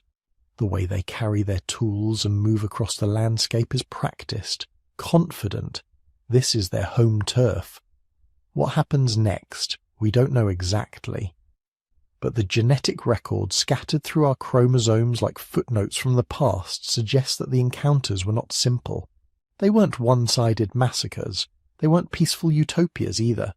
Sometimes groups probably avoided each other, steering clear of rival hunters the way wolves and lions avoid costly fights over carcasses. Sometimes there may have been territorial skirmishes, sudden ambushes at waterholes, or long cold standoffs at the mouths of valleys rich in game. And sometimes, clearly, there was something else. Because when geneticists look at the genomes of people living today outside of Africa, they see traces of Neanderthal DNA woven into every one of them, 1.5% to 2% on average in Europeans, Asians, Native Americans. As if every person outside Africa is carrying a small, quiet inheritance from Neanderthal ancestors they never knew they had. In some parts of Asia and Oceania, they find another thread, Denisovan DNA. In certain populations in Melanesia, Aboriginal Australians and some groups in Southeast Asia, as much as 5% of the genome can be traced to Denisovan sources, like faint echoes from ancient meetings in some forgotten valley or on a remote island shore. These numbers may sound small, 2% here, 5% there. But think of what they mean.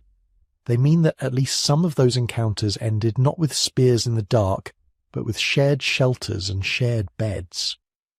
They mean that modern humans, Neanderthals and Denisovans weren't completely separate kinds of beings, but branches of the same family tree close enough to knit back together when life brought them into contact. They mean that some child, half Neanderthal, half modern human, grew up in a mixed band, learned to nap stone or track animals, and lived long enough to have children of their own. Long enough for their genes to fold into the growing tapestry of the expanding human population. In some cases, those genes made a difference. Neanderthal variants in modern humans have been linked, tentatively and not always conclusively, to things like immune responses, skin and hair traits, even sensitivity to sunlight. Denisovan variants helped some populations adapt to high altitudes, processing low oxygen air on the Tibetan plateau. Other archaic genes may have influenced how we respond to pathogens, how we store fat, how our bodies handle cold or scarce food. The expansion out of Africa wasn't just a migration.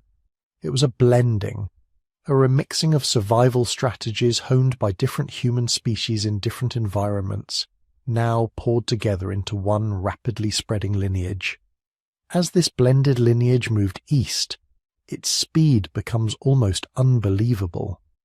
From the first successful expansions out of Africa around 60 to 70,000 years ago, it may have taken only 10 to 20,000 years for modern humans to reach Australia. In evolutionary terms, that's almost instantaneous, a geological heartbeat. Following that southern coastal route, groups would have moved along the shores of the Arabian Sea and the Indian Ocean, exploiting rich marine ecosystems, fish, shellfish, seabirds, mangrove fruits. They were all predictable, renewable food sources, and humans were getting better and better at using them. By the time they reached Southeast Asia, these coastal travellers were already skilled at crossing rivers, estuaries, maybe short sea gaps. The Indonesian archipelago, even at lower sea levels, was never a single block of land. There were always channels of water between islands. But sometime between about 65,000 and 50,000 years ago, humans made a series of crossings that took them beyond the continental shelf to Sal, the ancient landmass that combined Australia, New Guinea and Tasmania. Those crossings required boats, or at least rafts or watercraft sophisticated enough to carry families, tools and food across stretches of open sea where land was not always visible. No one knows exactly what those vessels looked like. No paintings remain. No wooden hulls have survived. But the presence of humans in Australia by 65,000 to 50,000 years ago is very hard to explain without them.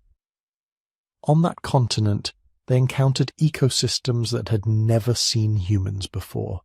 Giant marsupials, enormous reptiles, huge flightless birds. Within a relatively short time, many of those megafauna species vanished, whether through direct hunting, habitat changes caused by fire and landscape management, or climate fluctuations amplified by human presence. The arrival of people reshaped those environments forever, from Africa to Arabia, from Arabia to India, from India to Southeast Asia, from Southeast Asia to Australia. All of that probably within the lifespan of a few thousand generations. Meanwhile, other branches of that same expanding population pushed north, up through the Levant and into the heartlands of the Neanderthals, across the cold steppes of Central Asia, eventually over land bridges and Ice Age corridors into the Americas, much later in the story. By then, the world was no longer a patchwork of separate human species. It was becoming something else, a single, hugely variable, deeply interconnected human superpopulation with local flavours but shared ancestry. And if you trace that ancestry back, past all the mixing with Neanderthals in Europe, past all the blending with Denisovans in Asia, past the splits inside Africa that gave rise to different lineages there, you arrive in a very small room. A population of maybe 2,000 breeding individuals 900,000 years ago, clinging to survival during the Great Crisis. Think about the numbers. From a bottlenecked population barely larger than a modern village, the human lineage rode out 117,000 years of climate chaos. Then, as conditions improved, it expanded within Africa, split into multiple human species, recombined through interbreeding, and eventually sent one particularly adaptable branch out of the continent. That branch, your branch, met its cousins, traded genes and technologies, and kept moving. Along river valleys and coastlines, across deserts and mountains, over frozen land bridges and narrow seas, those few thousand survivors became, step by step, wave by wave, connection by connection, the ancestors of 8 billion people alive today.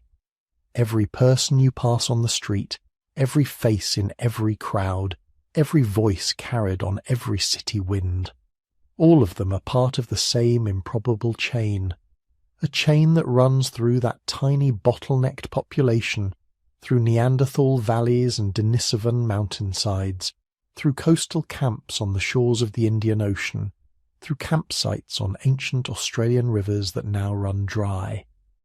In your own DNA you carry whispers of this entire journey, African roots that reach back nearly 1 million years, Neanderthal fragments that remember cold European winters, Denisovan segments that once helped someone's ancestors breathe in thin Himalayan air or thrive on strange new plants.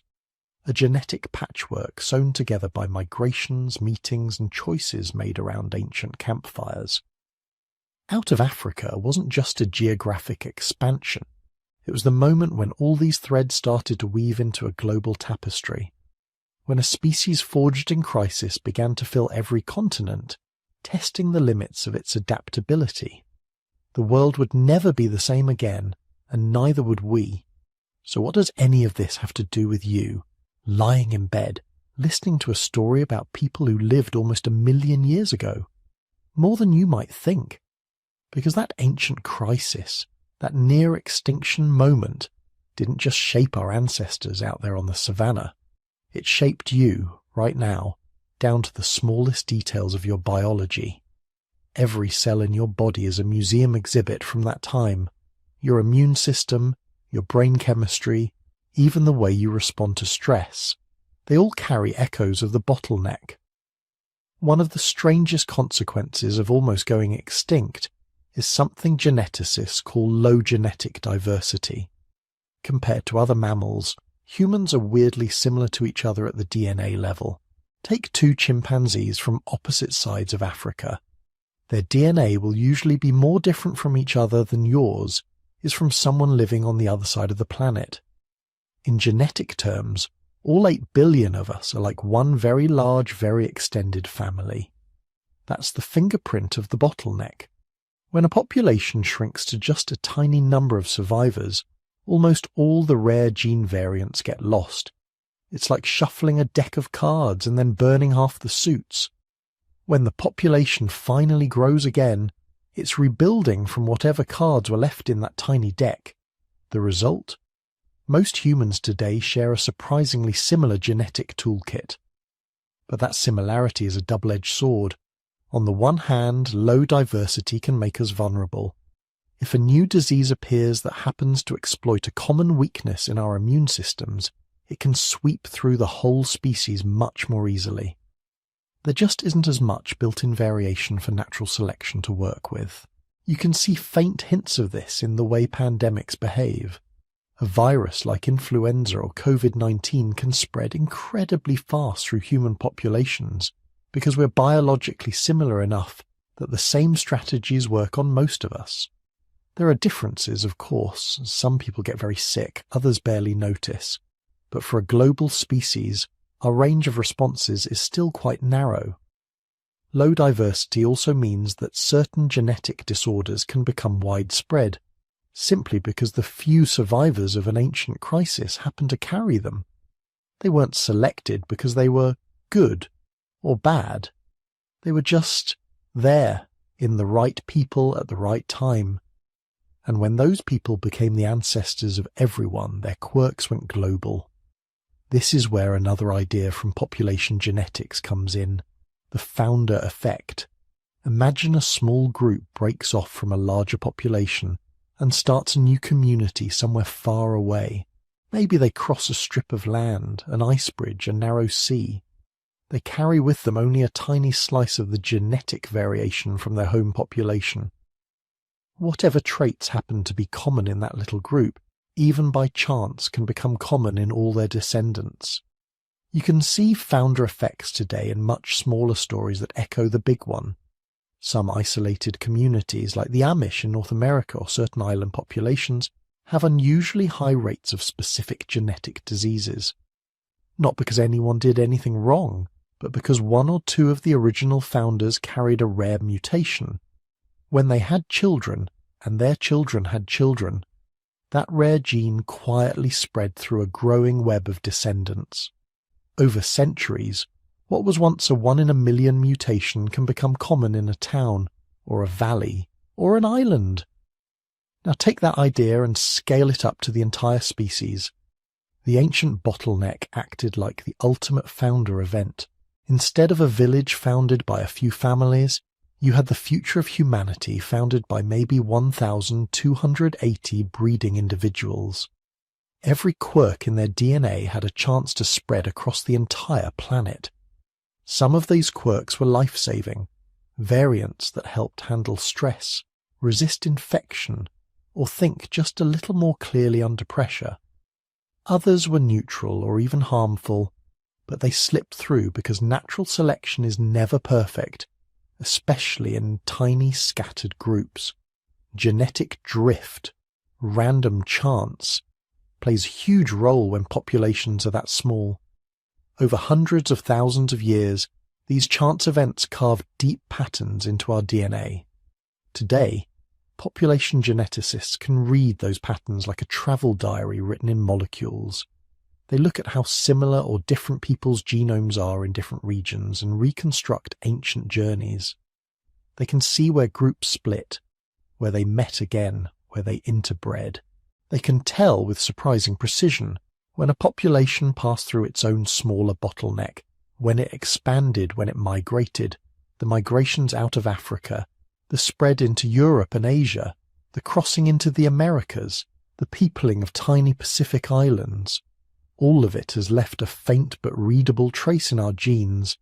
In a sense, your DNA contains a map of your ancestors' footsteps, not just from one country to another, or one continent to another, but through crises and recoveries, through plagues and famines, through ice ages and warm periods and everything in between. But our reduced genetic diversity isn't just interesting for history. It has very real medical implications right now. Because our global gene pool is relatively shallow, certain inherited diseases show up again and again in unrelated populations. Sickle cell disease, for instance, is tied to a gene variant that once provided protection against malaria. In regions where malaria was deadly, that variant helped its carriers survive childhood, so it spread. But when a child inherits 2 copies of it, the result is a serious blood disorder. This kind of trade-off, where a gene is helpful in one context and harmful in another, is common in human biology. In a world on the brink, almost any adaptation that kept you alive long enough to reproduce could be favoured, even if it caused problems later in life. Our ancient environment selected for survival now, not comfort at age 60. You can see echoes of this all over modern medicine. Genes that once improved fat storage or sugar handling in a world of feast and famine may now contribute to obesity and diabetes in a world of supermarkets and late-night snacks. Variants that helped manage intense stress in a dangerous environment may now show up as anxiety or mood disorders in safer but more psychologically complex societies. The bottleneck didn't create these traits by itself, but it amplified them. It reduced the number of alternative solutions that natural selection could choose from. In a larger, more diverse population, there might have been multiple genetic ways to handle the same problem. But when you pass through a tiny genetic doorway, some of those options simply never make it through. At the same time, the very uniformity that can cause trouble also gives medicine powerful tools. Because humans are so genetically similar, doctors and researchers can often identify disease-related genes more easily. Patterns stand out in our DNA, like repeated notes in a simple song. When a rare mutation causes a serious illness, researchers can compare the genomes of affected and unaffected individuals across the world and see what's different. In other species with huge diversity, that kind of analysis can be far more difficult. Our shared genetic background also means that a treatment developed in one part of the world can often help people thousands of miles away. A vaccine designed in one country can protect billions. A drug tested in a particular population can, with care and adjustment, be extended to many others. The same bottleneck that made us vulnerable to global pandemics also makes us uniquely suited to global medicine. Underneath all the complexity, diseases, adaptations, trade-offs, there's a quieter, more philosophical legacy of the bottleneck, our similarity. When you strip away language, culture, religion, and nationality, the genetic difference between any two people on Earth is tiny.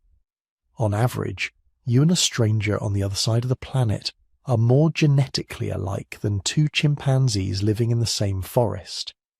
Our skin colours, facial features, hair types, these are surface patterns written on top of a deep shared foundation. Variations adapted to sunlight, temperature, diet, altitude. Small tweaks layered over the same ancient blueprint. In a strange way, that near-extinction event long ago erased many of the deeper divisions that might have existed between early human groups. It forced our lineage through one narrow channel, so that all of us alive today are branches off the same relatively recent trunk. When geneticists talk about the most recent common ancestor of all living humans, they're not speaking metaphorically. There really was a person, or rather many overlapping people in a certain time window, whose descendants spread until they included everyone. Because of the bottleneck, that common ancestry isn't buried millions of years in the past. It's much more recent, within the last few 100,000 years, possibly much less. You carry that unity inside you. Every time you look at another person and see difference, your DNA is quietly whispering the opposite story. This is your cousin, many times removed. This is another survivor of the same ancient crisis. Another bearer of the same fused chromosome, the same narrow escape. Understanding that story doesn't just satisfy curiosity. It has practical consequences for our future. We now know, with stark clarity, that our species has already come close to vanishing at least once, maybe more than once. We survived, but not because we were invincible. We survived because a small number of scattered groups, in just the right places, with just the right combinations of traits, managed to hold on long enough for the world to change. Today, we face a different set of existential risks. Climate change, nuclear weapons, engineered pandemics, runaway technologies. The details have changed, but the underlying problem is the same. A single species, vulnerable to global shocks, living on one fragile planet. Population genetics gives us a harsh reminder. Low genetic diversity means we can't count on evolution to quickly rescue us if we trigger a global catastrophe. In a few fish species with enormous population sizes and high diversity, rapid adaptation is sometimes possible over short timescales. In humans, that kind of rapid genetic rescue is far less likely. We don't have millions of radically different gene combinations waiting in the wings, ready to step in if things go wrong. We have one species, one narrow range of biological solutions, spread thinly over a warming, changing world. But there is a silver lining. The same traits that got us through the bottleneck, cooperation, communication, the ability to share knowledge across vast distances, are exactly the tools we need now. Our ancestors didn't survive because they were stronger than everything else. They survived because they built networks, traded information, formed alliances, and passed down hard-won lessons. You are the heir to that strategy. When scientists model climate futures, when doctors track the spread of new viruses, when communities coordinate disaster response or rebuild after storms and fires, they are tapping into the same ancient capabilities that once kept tiny bands of humans alive in scattered African refuges. The story hidden in your genes is not just one of fragility, it's also one of resilience, of a species that almost disappeared and then slowly, carefully, learned how to navigate a dangerous planet. Lying here now, you're part of that story's latest chapter. Your heartbeat, your breath, your thoughts drifting between waking and sleep. All of them depend on a chain of survival decisions made by people who never knew your name, who never saw a city, who never imagined a world with billions of humans in it. They didn't leave you a manual. They left you something better. A body and brain honed by crisis, wired for cooperation, haunted by fear but capable of hope, and a shared genetic legacy that ties you to every other person on Earth. The bottleneck is over, but its shadow stretches into the present and into whatever future we choose to build. And that future, as our ancestors are about to discover in our story, would be shaped by one last great journey out of the land that had sheltered them and into the wider world. So what does all of this actually mean for you, lying there in the dark, listening to a story that began almost 1 million years ago with a terrified group of primates clinging to life? It means this. You are the ending of a book that should have been burned 1,000 times over, and somehow never was. Those 1,280 survivors, or whatever the real number was, were never supposed to make it. Not in the sense that the odds were in their favour. The climate was against them. The geography was against them. Predators, diseases, starvation, random bad luck, all against them. For 117,000 years, everything about the environment screamed, "You do not belong here, you're not going to last." And they did anyway. That's the first lesson from the brink. Humans are astonishingly adaptable, not in an abstract motivational poster way, in the literal, biological, behavioural sense. When the world dried out, they followed the last trickles of water. When the big game animals vanished, they learned to dig for roots, catch fish, crack nuts, trap birds. When one valley failed, they walked to another one. When the familiar patterns of the seasons broke down, they invented new patterns in their heads and adapted their lives to them. They didn't wait for the world to become comfortable. They bent themselves to fit a world that was actively trying to erase them. Every time conditions changed, the fragile, scattered descendants of that bottleneck didn't give up. They shifted their tools, their diets, their social rules. They formed new alliances, new strategies, new stories, over and over, generation after generation, until the world that had nearly killed them finally relaxed its grip. If you strip away the stone tools, the wild landscapes, the saber-toothed cats and giant elephants, that same ability is still sitting quietly in your skull right now. The same nervous system, the same genetic toolkit, the same capacity to notice that something is wrong, to imagine a different way to live, and to change course. That's not just prehistory, that's a survival inheritance. And it matters, because for the first time since that ancient bottleneck, humans are once again living in a world where the word extinction is not just a theoretical possibility. Now, instead of an ice age climate crash, we face a warming world. Our ancestors stared at a sky that refused to rain. We stare at polar ice that refuses to stay frozen. Back then, grasslands vanished and deserts spread. Today, sea levels creep up and heat waves linger over cities built in places where no one asked, what if it gets 2, 3, 4 degrees hotter? Then the threat was natural, volcanic winters, shifting monsoons, slow, grinding changes in Earth's orbit and tilt. Now, the biggest climate threat is us. Billions of descendants of those 1,280 survivors, burning in a few centuries what the planet took millions of years to bury. The parallel is uncomfortable, but it's there. A planet in transition, a climate out of balance, ecosystems under stress, and scattered groups of humans arguing, improvising, trying to figure out how to endure the storm. Our ancestors survived because they became more cooperative, not less.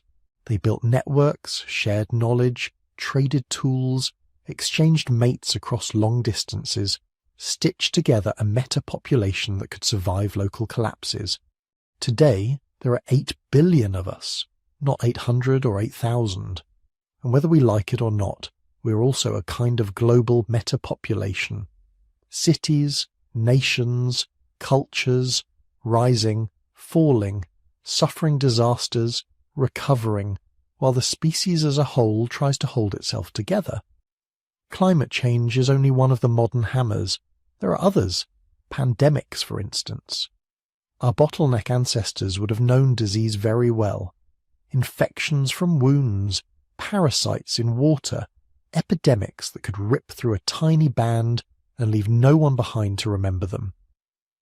Their defense was small group size, isolation, movement. We live in the opposite world, hyper-connected, dense, fast. A respiratory virus can cross the planet in weeks, riding metal tubes in the sky, yet the same things that make us vulnerable, global travel, huge cities, complex supply chains, also give us a new kind of resilience. Science, medicine, real-time data, the ability to create vaccines in months instead of centuries. The Toba eruption spread ash and darkness across continents. Today, one unknown respiratory virus can spread fear and lockdowns across the globe. But the pattern is familiar. Some groups suffer more, some less. Some adapt quickly, others slowly. We change our behaviors, our technologies, our norms, and gradually, painfully, we learn. Pandemics, climate change, ecological collapse.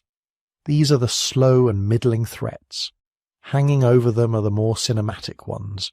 Supervolcanoes, asteroid impacts, gamma-ray bursts. Scenarios that sound like science fiction until you remember that once, nearly 900,000 years ago, a real eruption and a real climate crash almost erased the line of ancestors that would become you. The difference is that now we know these things exist. Toba's survivors would have had no concept of a volcano in the way we think of it. Just bad sky, bad ash, bad years. No cause, no physics, no measurements. Today, deep under Yellowstone, under the Phlegraean fields in Italy, under lakes and islands you may never have heard of, magma chambers slowly evolve.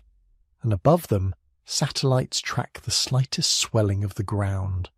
Seismometers listen to the faintest tremors. Gas sensors sniff at invisible chemical whispers coming from fractures in the rock.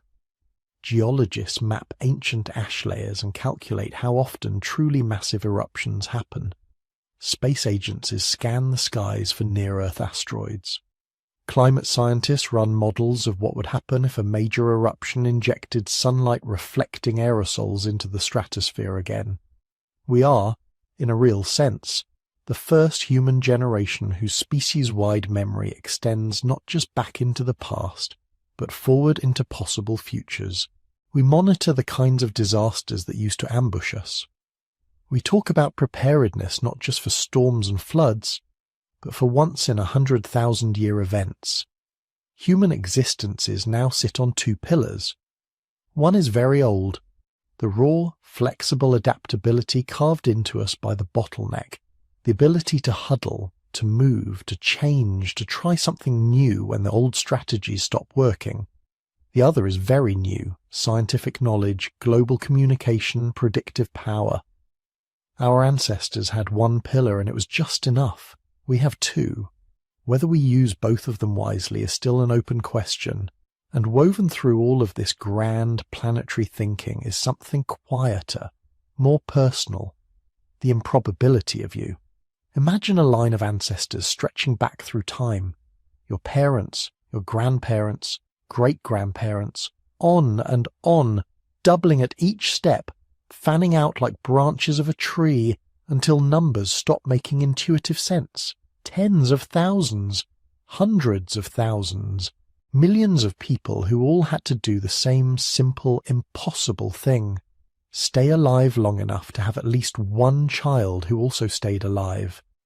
Now compress that tree, push it backward, past written history, past the first cities, the first farms, past the age of mammoths and cave lions, past the first stone tools in the hands of almost humans.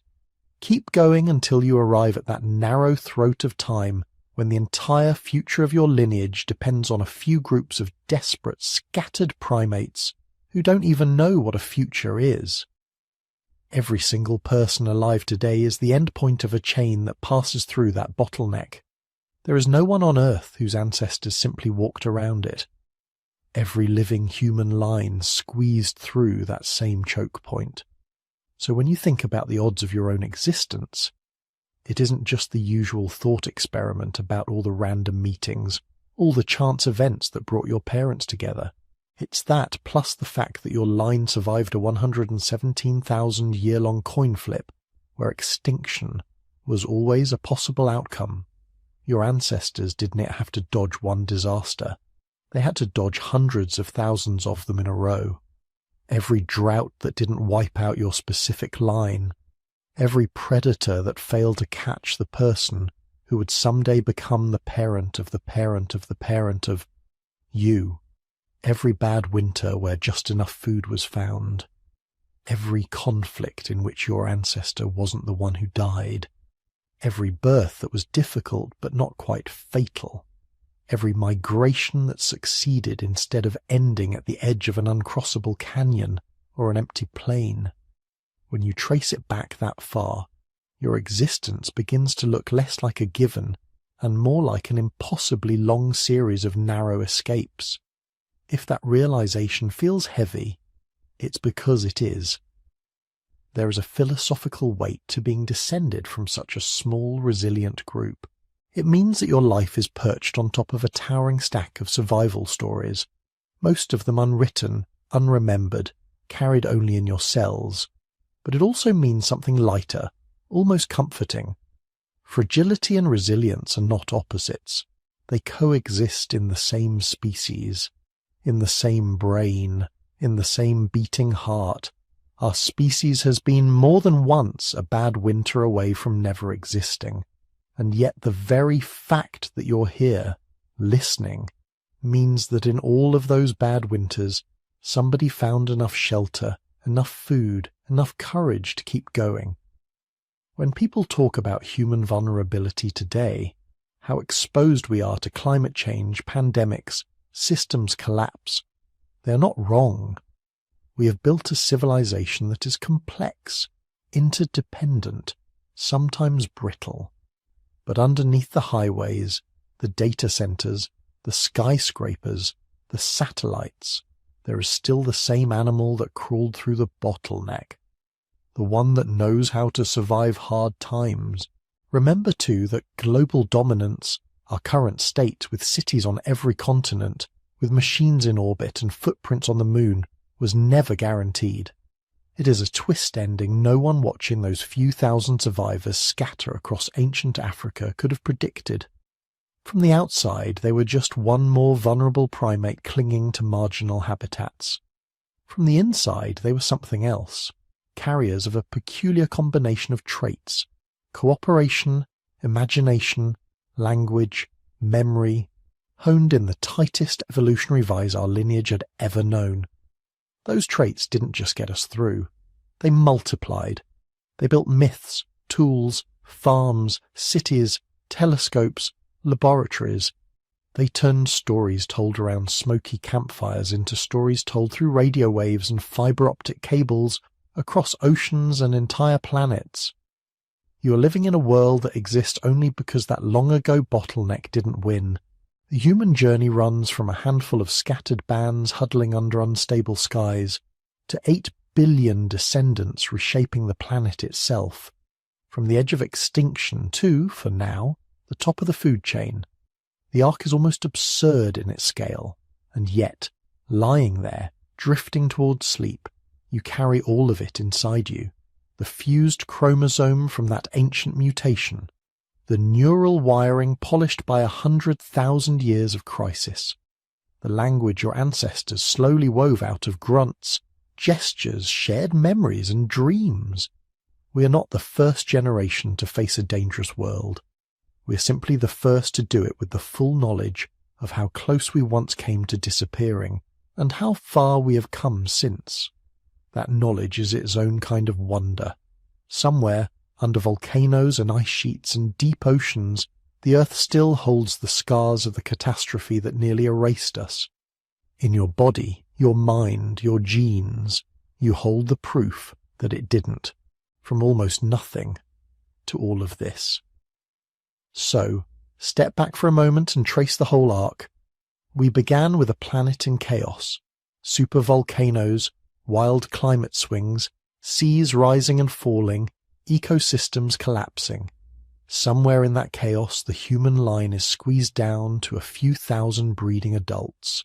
Maybe 10,000, maybe 1,280. Whatever the exact number, it was small enough that a single drought, a single epidemic, a single unlucky generation could have erased us forever. Instead, they hung on.